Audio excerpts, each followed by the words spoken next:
Okay.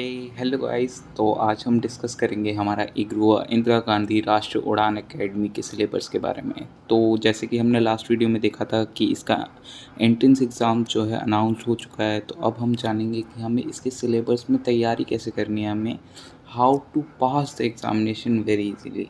तो इसका examination पास करने के लिए मैं आपको एक बुक बताऊँगा, जो बुक आपको पूरी करके जानी है and you will B pass your exam very easily.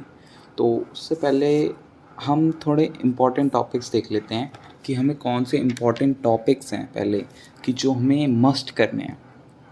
तो फॉर मैथमेटिक्स आपको ट्रिगो बहुत अच्छे से आनी चाहिए। ट्रिग्नोमेट्री ट्रिग्नोमेट्री के अंदर आपको साइन कॉस वाले जो भी सारे क्वेश्चंस होते हैं सब आना चाहिए। इंटीग्रेशन कैलकुलस वो इतनी नहीं आती पर इम्पॉर्टेंट है, आपको आनी चाहिए। बाइनरी नंबर के क्वेश्चंस इसमें होते हैं जो हमारा कंप्यूटर साइंस में, अगर आपके पास कंप्यूटर साइंस नहीं है तो आपको बाइनरी नंबर्स के बारे में नहीं पता होगा कि बाइनरी नंबर्स का जो कन्वर्ज़न होता है वो वाला क्वेश्चन जो कंप्यूटर साइंस में होता है, 1010 करके हमारा इसका आंसर आता है। तो बाइनरी नंबर्स का एक क्वेश्चन होता है। परम्यूटेशन कॉम्बिनेशन बहुत इम्पॉर्टेंट है, मेरे में लास्ट टाइम क्वेश्चन था। फिर बाइनोमियल थ्योरम। फिर मैथ्स का इसमें ज़्यादा इतना भी नहीं है, बट फिज़िक्स में हमारे बहुत सारे क्वेश्चंस हैं, चैप्टर्स हैं जो इम्पॉर्टेंट हैं, जैसे कि हमारा measurement motion of force, work, power and energy, gravitation, optics. Optics से इतने क्वेश्चन नहीं है but it is important. Electrostatics, इससे भाई क्वेश्चन आएंगे। Electrostatics, electricity, magnetic effect of current. तो ये सारे इंपॉर्टेंट टॉपिक्स हैं फिज़िक्स के लिए। और जैसे मैंने इलेक्ट्रोस्टैटिक्स बोला तो इसके अंदर सब होना चाहिए, आपका कैपेसिटेंस वगैरह आपको सब पढ़ के जाना है, कुछ भी आपको छोड़ना नहीं है, कहीं से भी क्वेश्चन आ सकता है।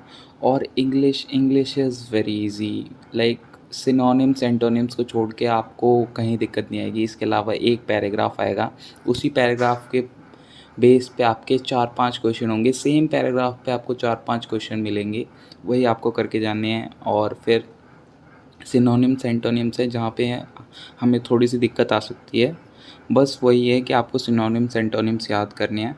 और इसके अलावा आता है जनरल अवेयरनेस। जनरल अवेयरनेस में आपको आसपास की जो भी करंट अफेयर्स है वो पता होने चाहिए। आप एविएशन से रिलेटेड करंट अफेयर्स पढ़ सकते हैं।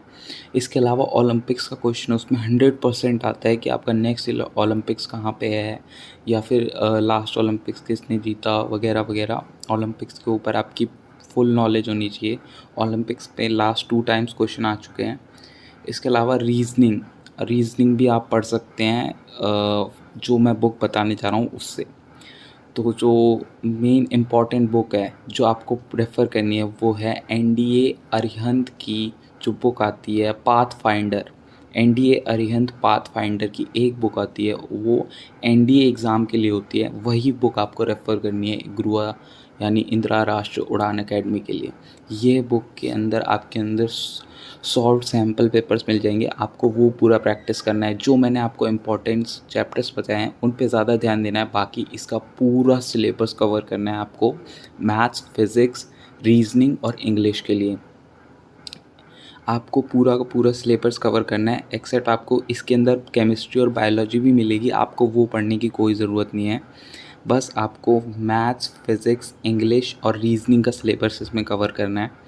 Then you will be clearing your exam very easily. So all the best for your exams. और आपके जो एग्ज़ाम होंगे वो MCQ बेस्ड होंगे, those who don't know. And all the best for your exam and kill it.